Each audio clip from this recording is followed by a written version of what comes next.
he didn't handle this particular situation correctly. The fight to reduce pilot error has become one of the big challenges of aviation. Tens of millions of pounds are being thrown at the problem. Airbus's philosophy was, we can make an airplane that's pilot-proof.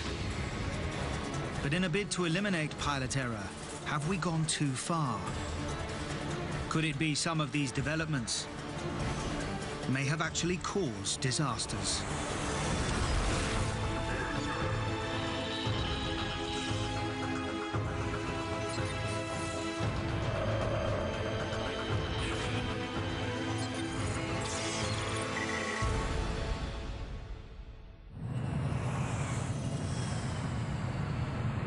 Qantas is the safest airline in the world. Famously, none of its big jets has ever crashed. But in autumn 2008, that reputation is suddenly on the line. Qantas Flight 72 is traveling from Singapore to Perth. It's an Airbus A330, one of the most modern aircraft in the world. At the controls, the flight crew are equipped with the latest technology designed to make flying safer. But as the aircraft, packed with over 300 holidaymakers, nears the Australian coast, it suddenly performs a series of bizarre and dangerous maneuvers. First, it climbs 200 feet. Then, equally suddenly, it drops 650. What's the plane doing? What's the plane doing? The pilots have no idea what's going on. The plane is acting entirely on its own. Then it happens again. Uncommanded by the pilots, the plane plunges another 400 feet. Minutes later, the horrified captain issues a Mayday distress call. Mayday, Mayday, Mayday, Qantas 72. 315 people's lives are on the line. Will the pilot be able to rescue the situation? Yet the irony is, the entire incident is due to a computer-controlled flying system designed to eliminate a common cause of air crashes: pilot error.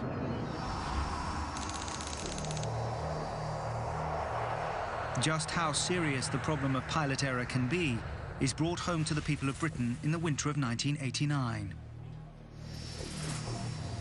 British Midland Flight 92 takes off on a routine flight to Belfast in Northern Ireland. The aircraft is one of Boeing's new 400 series 737s.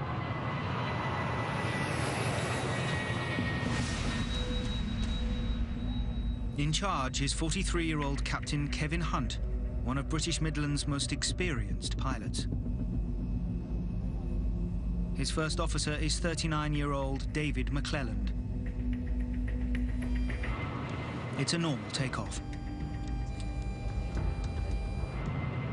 But then, 13 minutes into the flight, just as the aircraft is about to hit cruising altitude, there's a shock. Passengers frantically look around for an explanation. Hunt and McClelland immediately suspect one of the plane's two engines has blown up. The cockpit voice recorder picks up Hunt urgently asking which of the two engines is damaged. Which one? Which one? His first reaction is to turn to the aircraft's instruments. But the instruments that will tell him if an engine is malfunctioning, the so-called vibration instrumentation, is notoriously unreliable in 737s at the time. Pilots don't trust them. So when smoke appears in the cockpit, McClelland falls back on his general knowledge of the aircraft.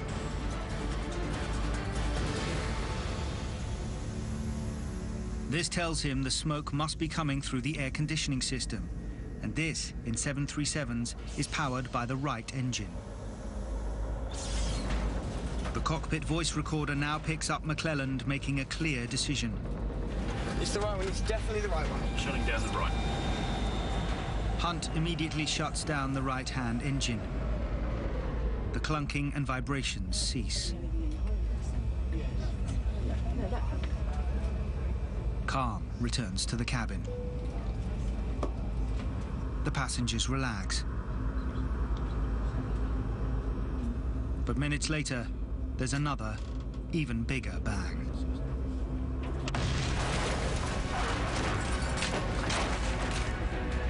Once again, the plane is rocked by vibrations. Then everything goes eerily quiet.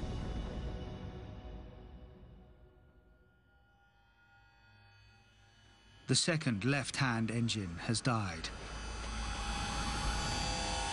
Flight BM-92 has no power at all. Seconds later, the 400-ton aircraft smashes into the ground.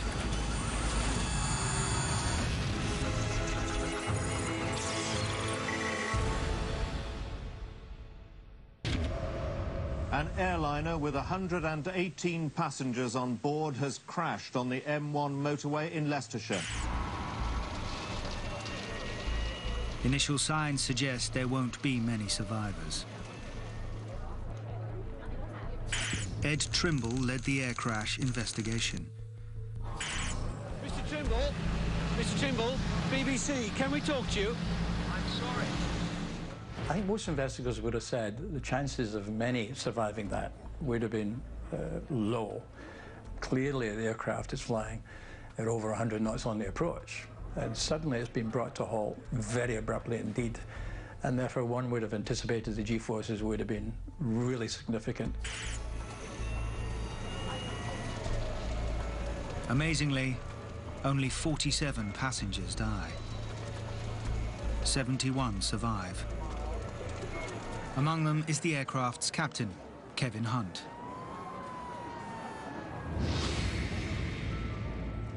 At first, he's hailed as a hero for at least bringing some people down alive. But soon afterwards, questions start to be asked.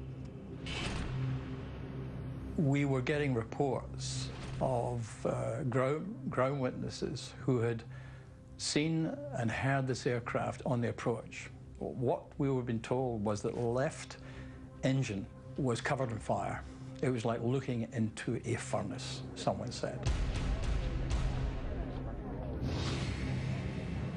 This fire in the left-hand engine would have been the first bang the passengers heard. But that shouldn't have been fatal. The twin-engined plane can fly quite safely on one engine. Clearly, that hadn't happened. So the question was, what's happened to the right engine? The right engine is minutely inspected. Slowly, an awful truth dawns. The full strip inspection of the right engine revealed that there were no problems with the right engine prior to the impact. It's the right one, it's definitely the right one. Shutting down the right. And yet this right-hand engine is the one the crew had shut down. So why had the pilot turned off his only working engine?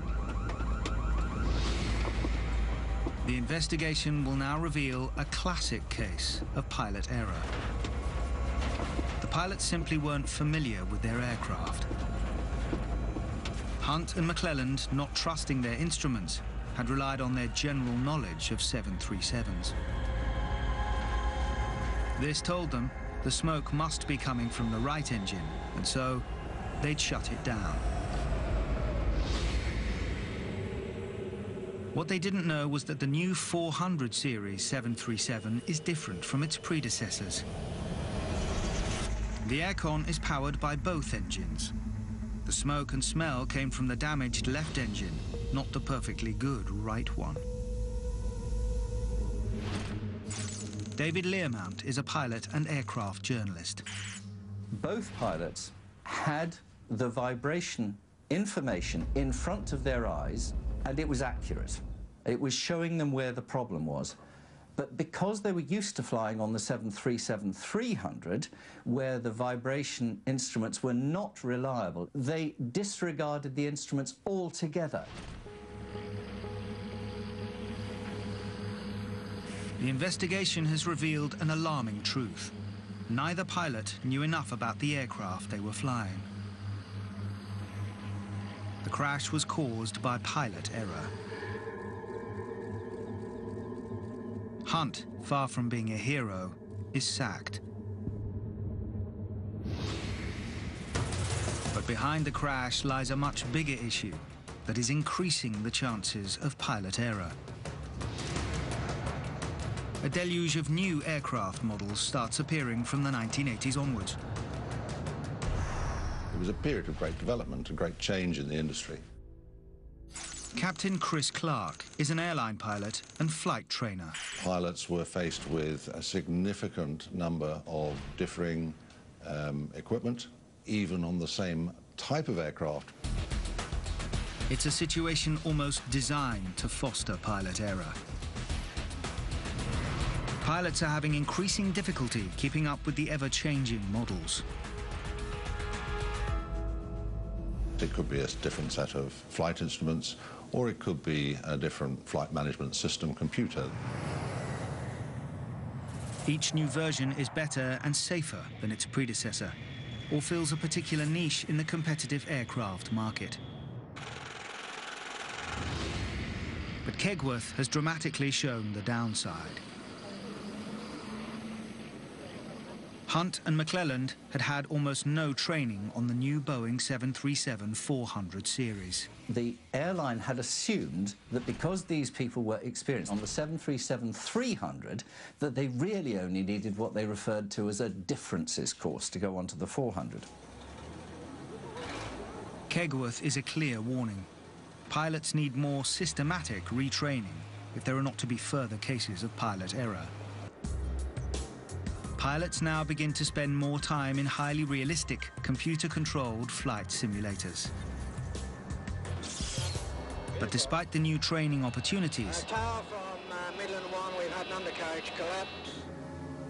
the airline industry doesn't fully learn the lessons from Kegworth. It's not just about having more training. The training has to be good, or there can be unexpected consequences, every bit as deadly. It will need another tragic accident for the industry to realize it must do even more.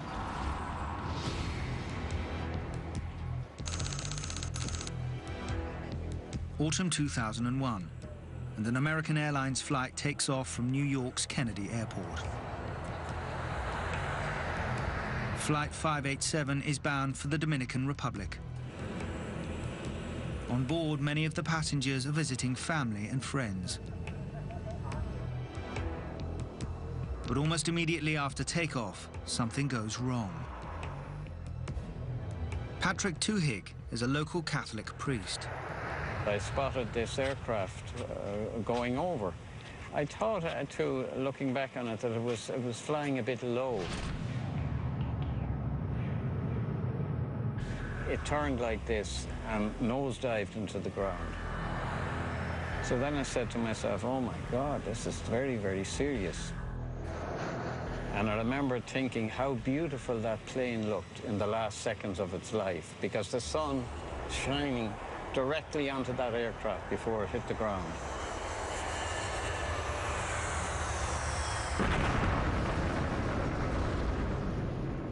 American 587 Heavy, I'm not receiving your transponder.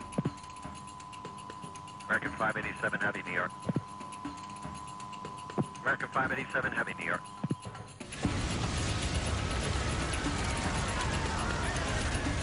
"265 people die immediately, including 5 on the ground.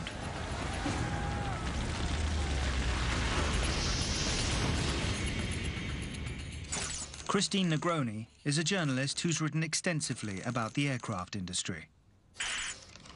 It was a dramatic event because it was only 2 months after 9/11, and so there were immediate concerns and eyewitness accounts and everything else, you know, that the plane had been the victim of a terrorist attack.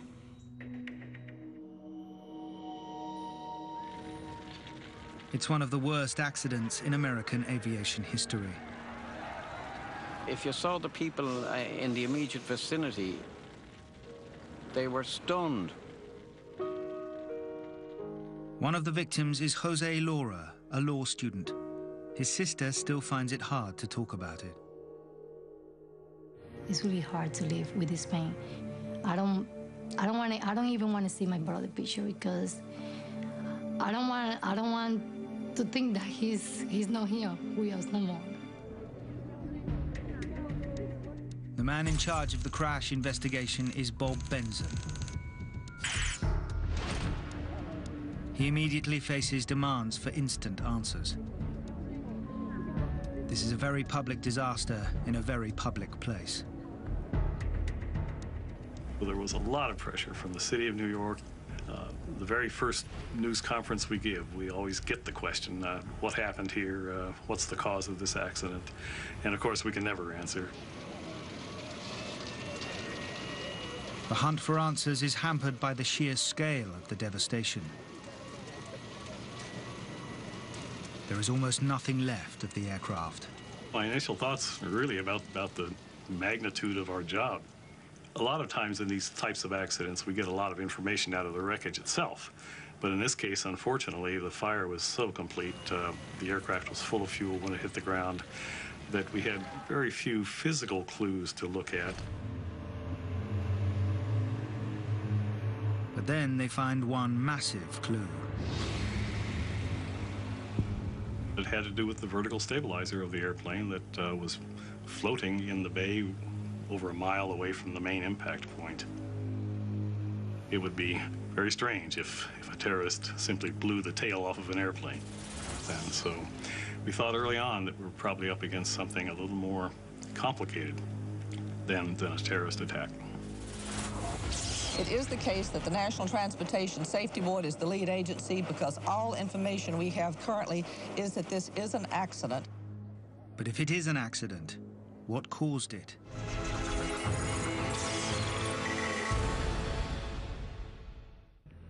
Autumn 2001, and an American Airlines flight takes off from New York's Kennedy Airport. But almost immediately after takeoff, something goes wrong.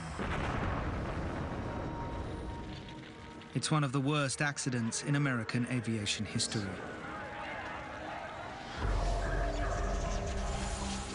Initially, suspicion falls on Airbus's revolutionary construction methods. Large parts of the aircraft are made from a new material known as carbon fiber composite. Composite materials are a bit of the wave of the future. Strong, and as importantly, they're lightweight. And in the airplane business, weight equals money. Had there been a massive failure in this revolutionary new construction material? Alarm bells were set off. We worried a lot about the rest of the Airbus fleet, whether or not there were inherent weaknesses in other Airbuses. If Airbus are building aircraft with flawed components, could hundreds more drop out of the sky? So we spent a lot of time studying, testing the strength of these components and how good the design was. They use an ultrasound scanner to test the material for hidden hairline cracks or weaknesses. Unlike metal, the fractures and stresses can't be seen by the naked eye. They re-examine the design. They examine other Airbuses. They can find nothing that explains why the tail should shear off. Turned out to be pretty much of a red herring. The design was stronger than it was certified to be. But if it isn't a structural fault, why has the plane's tail fallen off? In a hunt for other clues, Benson's team recreate the aircraft's last minutes. Their attention soon focuses on the aircraft's first officer, 34-year-old Sten Molin. The son of an airline pilot, Molin has been flying for 10 years, all of it with American Airlines. American 587 Heavy, Kennedy ground, runway 31 left for departure. Taxi left on Bravo, hold short of Juliet. That day, as flight AA587 prepares to take off, Molin is at the controls. Left Bravo short, Juliet, American 587 Heavy. Just in front of him is a Japanese Airlines flight. As the Japanese flight climbs, its engines generate powerful vortexes of wind. They are known as wake vortexes. Wake vortexes are very powerful miniature tornadoes that are created as an aircraft flies through the sky. One comes off each wingtip. These vortexes can cause serious air turbulence. If, for instance, a very small aircraft were following very closely behind a very large aircraft, the smaller aircraft can experience structural damage. So the planes following need to keep their distance. Air traffic controllers know this. Every pilot is expected to know it, because that's a lot of upset in the air. American 587 Heavy, 1300, 9 runway 31 left, clear for takeoff. 17031 left, American 587 Heavy. But could such a common phenomenon as wake turbulence really have upset Flight 587? 587 Heavy. At the National Transportation Safety Board, Benson's team continue the search for answers.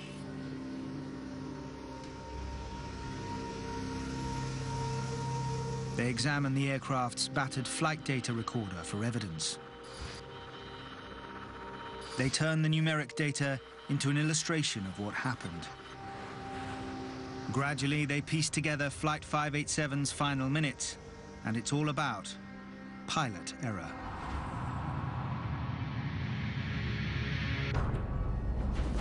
The cockpit voice recorder picks up the captain's voice. A little wake turbulence, yeah? Molin replies. Yeah.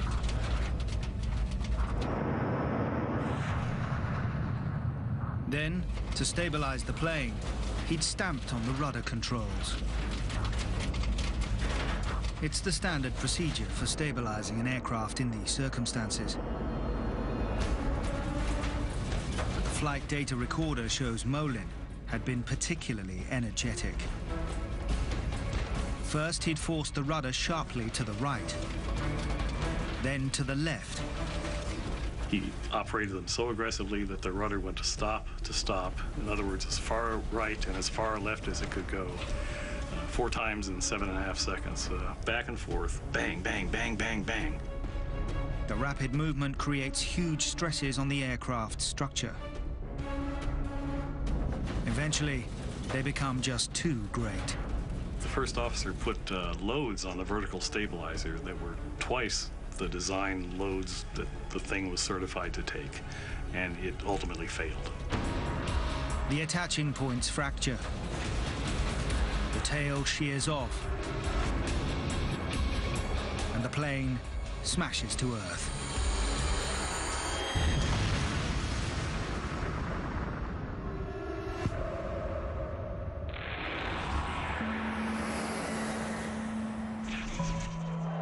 But how can a pilot break an aircraft by simply manipulating the rudder controls? It now emerges that Airbus has issued specific warnings against violently reversing the rudder. But American Airlines has never warned its pilots that this could lead to structural failure. Indeed, their training encourages pilots to use the rudder energetically. The conclusion is horribly clear. Over 250 people have died because of pilot error. Molin had simply not been properly trained to fly an Airbus.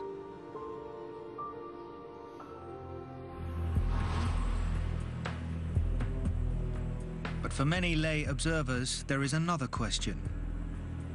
Why, at a very busy airport like JFK, where wake turbulence is a routine problem, was a junior officer with a reputation for overreacting in charge of the takeoff? It's a story that goes back, ironically, to an earlier attempt to reduce pilot error.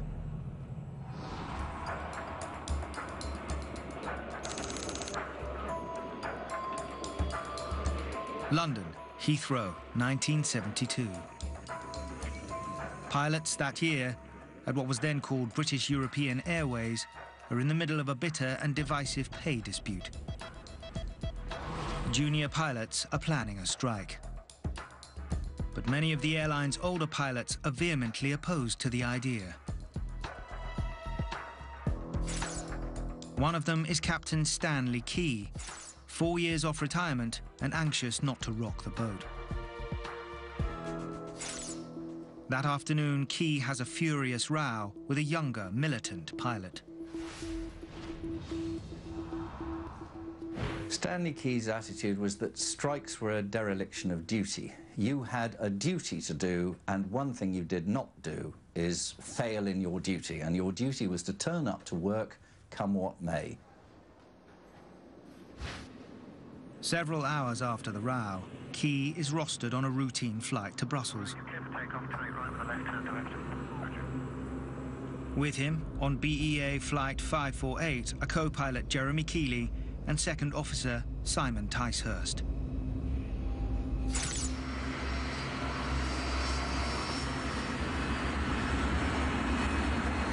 As the aircraft climbs out of Heathrow, Key, at the controls, is said to be still fuming from the row. Suddenly, things go wrong. 2.5 minutes into the flight, the aircraft goes into a stall. It passes low over the densely populated town of Staines on the outskirts of London. Seconds later, it smashes into the ground.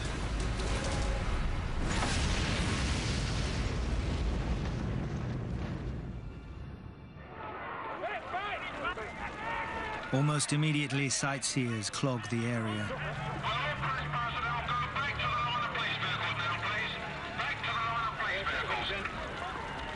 All 118 people on board are killed. It's Britain's worst ever air disaster.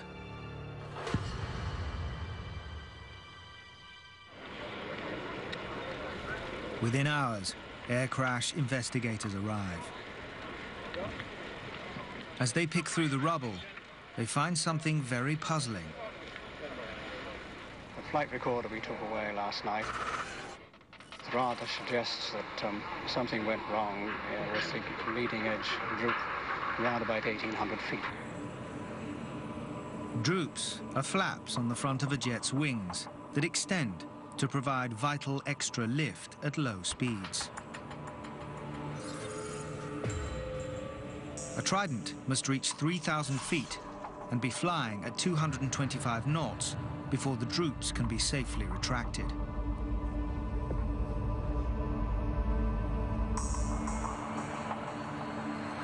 But the flight data recorder shows that BEA Flight 548 was only flying at 1,800 feet at a speed of 162 knots when the droops were withdrawn. It's much too soon. The plane will have gone into an immediate stall. This was the first error, but it should not have been fatal. Chris Woods is a former Trident pilot and trainer. The first thing that happens is a warning.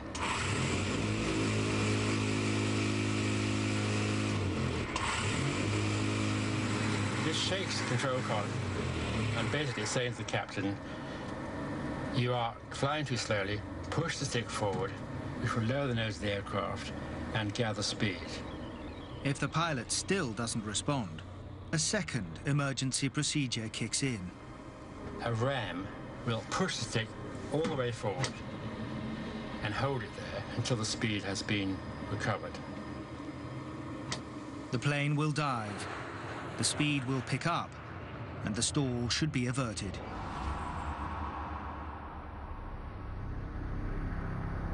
Yet the flight data recorder shows that somebody has overridden these alarms. What had caused Stanley Key, an immensely experienced pilot, to make such a basic error? And why had neither of his crew stopped him?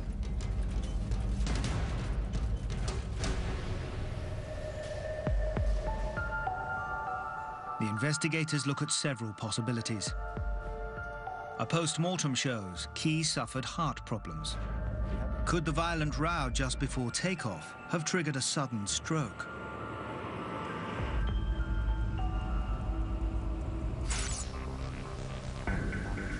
An even more surprising clue comes from a piece of the aircraft's debris. It's the cockpit table of one of the junior pilots. It's covered in anti-Key graffiti. One reads, "Key must go. Where? Down the drain."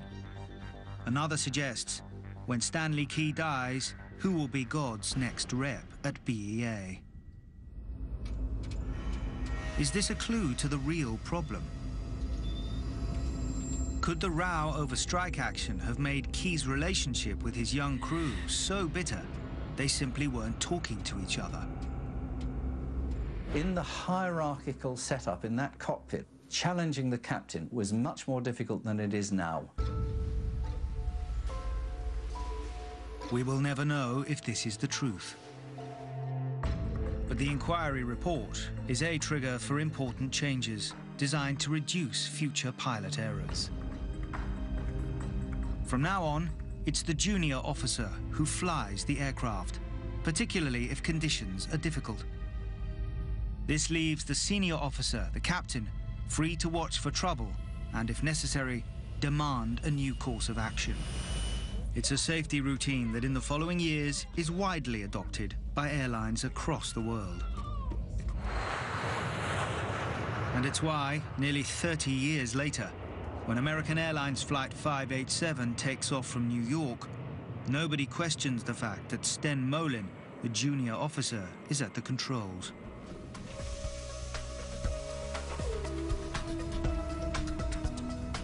By the early 2000s, the lessons of accidents like Kegworth and Queen's have finally been driven home. But in the airline industry, there's also another, even more important development designed to eliminate pilot error: automation. The leader in the field is the European aircraft manufacturer Airbus. In the mid-1990s, Airbus launches the new A330 series. It's one of the first aircraft to make extensive use of the new digital technologies. It's so clever, it can almost fly itself. Martin Alder is an Airbus pilot. To have a simple input control stick on the control column, just like your games computer. This stick is like a mouse on a computer and takes instructions from the pilot. But the aircraft's autopilot also receives data from a mass of other inputs scattered through the plane. Computers take information about the speed, the altitude, and center of gravity of the airplane, and they add or subtract from the pilot's input to make sure the output that goes to the control surface on the wingtip is exactly what's required to do the job. It means the controls are always trimmed to provide maximum efficiency. Flying becomes much less reliant on a pilot's skills. Even more importantly, the software will override the pilot if he makes a mistake. The airplane won't let them do anything that might cause the airplane to crash. Apart from takeoff, which still can't be fully automated, there is almost nothing a pilot need do except gaze at the ultra-modern liquid crystal displays. Pilot error is all but eliminated. Flying becomes much safer. Or does it?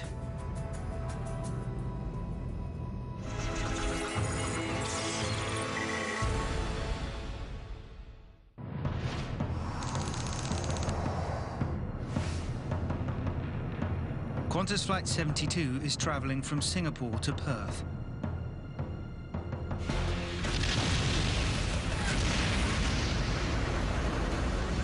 The plane has just made 3 dramatic changes of course, without the pilots doing a thing. First, it's climbed.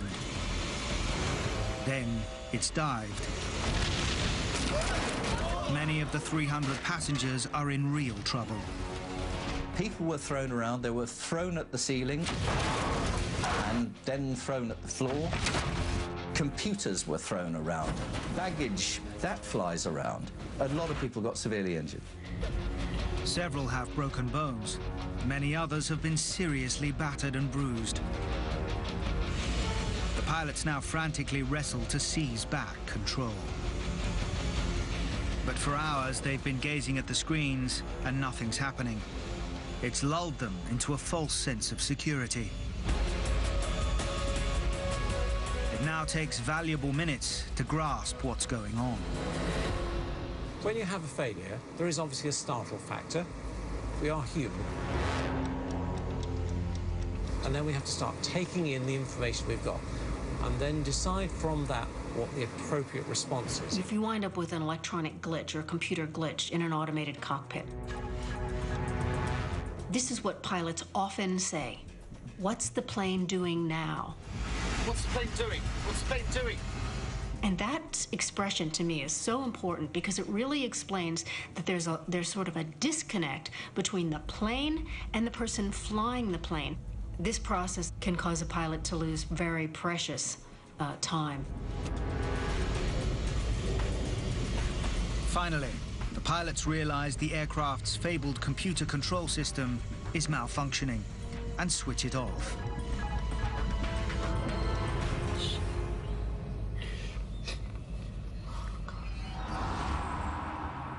"40 minutes later, the plane makes an emergency landing in Western Australia. Everybody has survived. But it's been a close call. A later investigation reaches an unexpected and ironic conclusion. It's the very system designed to reduce pilot error that's caused the problem. The plane is equipped with sensors that automatically monitor the angle of flight. These appear to have sent corrupt data to computers controlling the autopilot. First, they tell the autopilot the plane is descending steeply. In fact, it's flying normally. The autopilot, thinking the aircraft is descending too rapidly, orders an ascent. The computers were told that the aircraft's attitude was varying, and it wasn't. But they were trying to correct this. Seconds later, the sensors change their mind and tell the autopilot to descend. So the computers themselves weren't actually wrong. The sensors were. The pilots have been left with no option but to turn off the autopilot. But how can a system designed to eliminate pilot error go so badly wrong? It's a question that will become increasingly pressing in the wake of a terrible accident in another part of the world. Rio de Janeiro. Air France Flight 447 takes off on a scheduled flight to Paris. The plane is carrying the latest automated technology designed to reduce pilot error.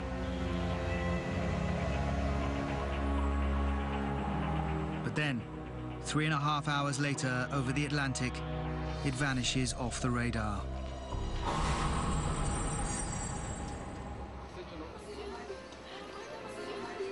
Waiting families in Paris are distraught.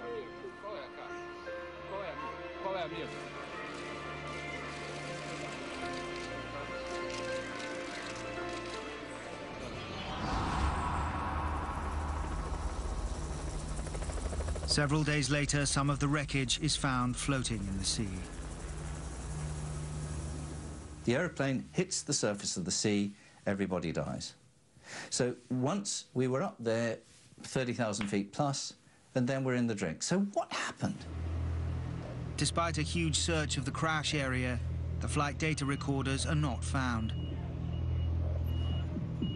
It means investigators can only guess at what may have happened.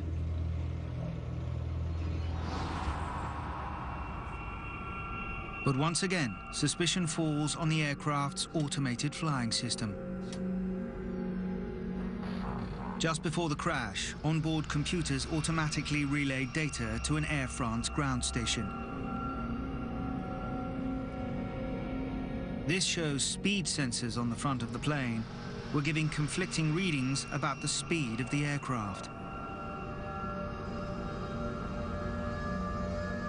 It would have immediately puzzled the pilots. It's now, experts believe, they committed a cardinal error. They became so concerned about the problem, they lost sight of what the aircraft was really doing. I think this has got a lot to do with the fact that this was at 2 o'clock in the morning. The pilots were fixated on solving the problem. What's going on here? What's making these two indicators tell me lies? And in the meanwhile, the airplane starts descending. The pilots simply had lost their appreciation of what the airplane was doing. They must have done.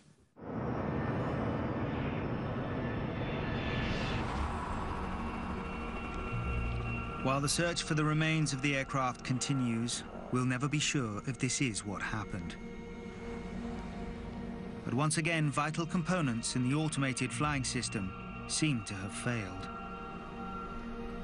This distracted the pilots, who forgot to fly the plane. The Qantas and Air France incidents have opened a new controversy. Could it be that the new and clever systems designed to reduce pilot error are in fact causing errors themselves? Whenever you introduce clever machinery to get over a known problem, you are introducing a new problem. All you really can do is to make absolutely certain that you are making things better than they used to be. Today, modern cockpits are better equipped and designed to assist the pilot than ever before. Training is more regular and rigorous. Pilot error should be on the wane. Flying has never been safer. But the irony is that in trying to eliminate pilot error, we've introduced a whole new series of unexpected problems.